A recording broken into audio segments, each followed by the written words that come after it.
So let's see one example. Here we need to find angular momentum of a body which is undergoing a combination of pure translation and pure rotation. Okay. So we can take a random body, let's say this is its center of mass, which is moving with VCM, and about center of mass it is rotating with omega. So this is translation as well as rotation. Okay. And let's say about some point O, I need to write its angular momentum. So I can take origin at O. For simplicity, let's say this is our origin at O. I need to write its angular momentum. Now it's a combination of infinite number of point masses, and we very well know how to write angular momentum of a point mass. Okay. For example, if you take a point mass M, let's call this point as P. Okay. Now for this point P, easily you can write angular momentum that's about O. So I want to write angular momentum about O. Remember, here I am writing about O. So this will be its position vector. So this is nothing but position vector of point P. Okay. Similarly, this will be the position vector of center of mass. I am writing RCM. And this will be what? This is nothing but position of point P with respect to center of mass. And let's say point P is having velocity Vp. Okay. So easily I can write angular momentum of this point P. That will be nothing but moment of linear momentum. Linear momentum is mvp. Moment of it rp cross linear momentum. Okay. So this is nothing but linear momentum of this point particle, r cross mv. This r is position of point P with respect to O, and this Vp is nothing but velocity of this point P with respect to ground. Okay. So this is the angular momentum of this point P. If I add similarly angular momentum of each point on this body, I'll get the total angular momentum. Okay. Now this Rp I can write in terms of RCM. This I can write it as Rp with respect to center of mass plus position of center of mass. From this triangle, easily I can write this. Okay. Similarly, I can write Vp in terms of VCM. This M I can just write it as common, and this Vp similarly I can write it as velocity of point P with respect to center of mass plus velocity of center of mass. Okay. So here I can see I will have 4 terms, and if I can do the summation of those 4 terms individually, I'll get the final result. So what will be the first term? These two, M RPCM cross VPCM. Okay. It will be second term. I am writing summation individually, and M I am multiplying with all terms. This will be the second term. That will be summation of M RPCM cross VCM. Third term will be these two, summation of M RCM cross VPCM. And fourth term will be these two. So plus summation of RCM, M will be there, RCM cross VCM. Okay. Now let's take the constants out. Here you can see that both will be variable because both depends on different points. So here M as well as these two, nothing I can take out of the summation. So this term I'll write as it is. Okay, but here this VCM is same for all particles. Okay, so VCM I don't have to put summation inside. Okay, so this I can take outside the summation, and this must be inside the summation. So it will be M RPCM cross VCM. No summation is required for VCM. Similarly here no summation will be required for RCM, because RCM for all points on this body will be same. Okay, so what I do is I just multiply M with this. RCM I can take outside. So cross summation of M VPCM. Okay, and here you can see that both of these for all particles it will be same. So no summation is required here for both of these terms. So it will be RCM cross VCM, and this will be summation of M. Okay. Now this expression looks a little complicated, but it will be very easy if you understand what these terms, what is the meaning of these terms. Okay. So for that, let's understand one little basic theory. How we write position of center of mass. Generally we write position of center of mass with respect to ground. So this is what? Summation of m1 r1 plus m2 r2 like that. Okay. Which I can write in this case as m into position of point P with respect to ground divided by summation of m. This is how I will write position vector for center of mass. Now if I want to write the same position vector with respect to center of mass. So this is position of center of mass with respect to center of mass. Obviously that will be 0, position of center of mass with respect to center of mass. Okay. But if I want to write this right hand side, again instead of with respect to ground, there will be with respect to center of mass. So it will be m rpcm divided by summation of m. So if this is 0, this numerator will also be 0. Okay. By same logic, how we write this VCM with respect to ground? This is summation of m VPCM divided by summation of m. Okay. Now here similarly, if I want to write with respect to center of mass, this will be velocity of center of mass with respect to center of mass.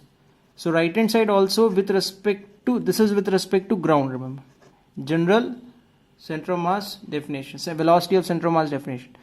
If I want to write with respect to center of mass, here also it will be Vp with respect to center of mass divided by summation of m. Okay. And obviously velocity of center of mass with respect to center of mass will be 0. Okay, so this term will also be 0. I can use these two results here. Two terms will directly become 0. Okay, as you can see, if you look over here, this is the same as this. So this will be 0. This is same as this. So you can see that this term is also 0. Okay. So now we are left with two terms. Let's write those two terms. So this will be m rpcm cross vpcm plus rcm cross vcm, and summation of small m is nothing but total mass. And here I need to do the summation of all these three terms. Okay. Right. So this is our result. Let's try to polish this result. I'm drawing the diagram again. So this is velocity of center of mass. It is rotating like this. This is point P and this is point O, about which you are calculating. Okay. Right. So point P with respect to center of mass. This is the velocity of point P with respect to center of mass, because it will be moving in a circle with this radius, and this radius is nothing but position of P with respect to center of mass. Okay. And you can see that RPCM and VPCM must be perpendicular to each other. Okay. And there's a relation between these two. VPCM, I can write it as just like V is equal to R omega, na? So here velocity of center of mass with respect, velocity of point P with respect to center of mass can be written as position of P with respect to center of mass into omega. Okay. Right. Because with respect to center of mass, all particles are moving in circle. Okay. And what I can do is, let's use this result to write these terms over here. Okay. So let's go back to the first term. First term I can write it as summation of m, angle between RPCM and VCM we have seen it's 90. So this will be nothing but RPCM. VPCM I can write it as RPCM into omega. So it will be RPCM square into omega. This is sine 90. Okay. Plus this is nothing but simple cross product. The second term is simple cross product. So what you can do is you can calculate this R perpendicular. Okay. So this is nothing but this, you can treat it as a point mass m, which is translating with velocity VCM, and about O, if you are writing angular momentum, this is nothing but this R perpendicular. Okay. So what you can do is, here you can write it as m VCM into R perpendicular. Okay. Because this R perpendicular is nothing but RCM into sine of theta. Theta is the angle between VCM and RCM. So directly you can write it. And here omega is constant, it will come outside. So it will be summation of m RPCM whole square. Okay. Now what is this term? This is nothing but moment of inertia of the whole body about center of mass. Okay, so I can replace it. So this is moment of inertia about center of mass, ICM, into omega plus mvcm into r perpendicular. Okay, so this is nothing but the angular momentum, and you can see that it will have one translation term and one rotation term, which you can write separately, and direction you can write using the right hand rule. Okay, this is nothing but ICM omega, this is mvcm into r perpendicular. For example, let me give you one example. Let's see the application of it.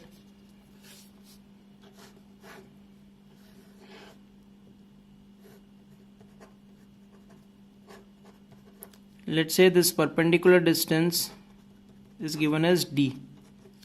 Okay, so I want to write its angular momentum.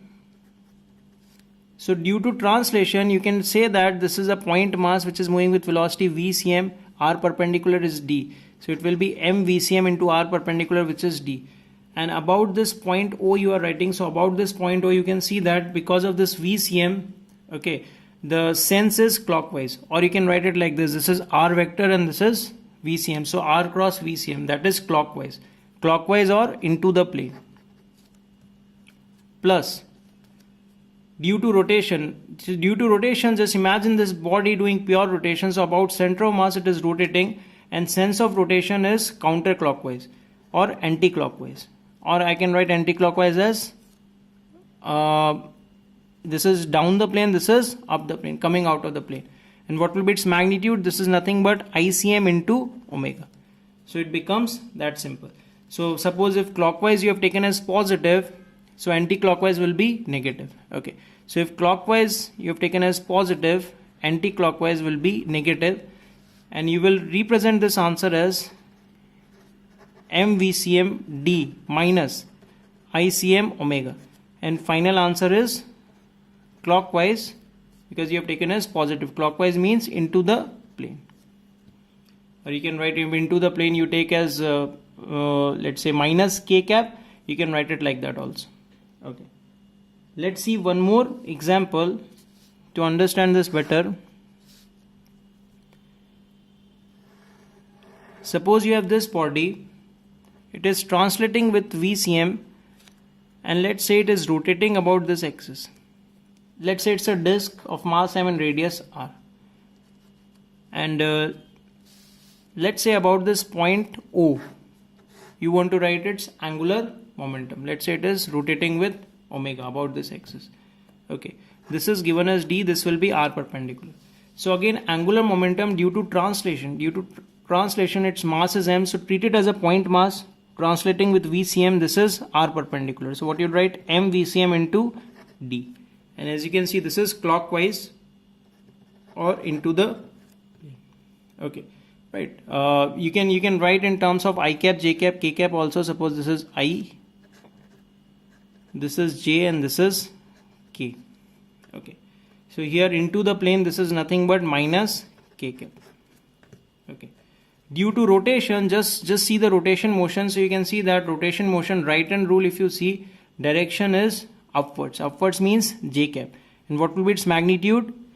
Moment of inertia about this axis. What will be moment of inertia about this axis? About the axis perpendicular plane for disk. This is a disk. It will be mr square by 2.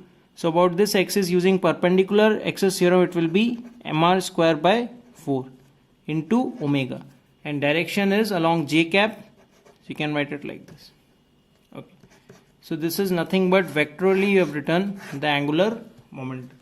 So whenever a body is undergoing translation as well as rotation, what I suggest is you write angular momentum due to translation separately and due to rotation separately, and then vectorally you can add. Okay, go back to the derivation, understand it, but for problems try to use it directly using this concept.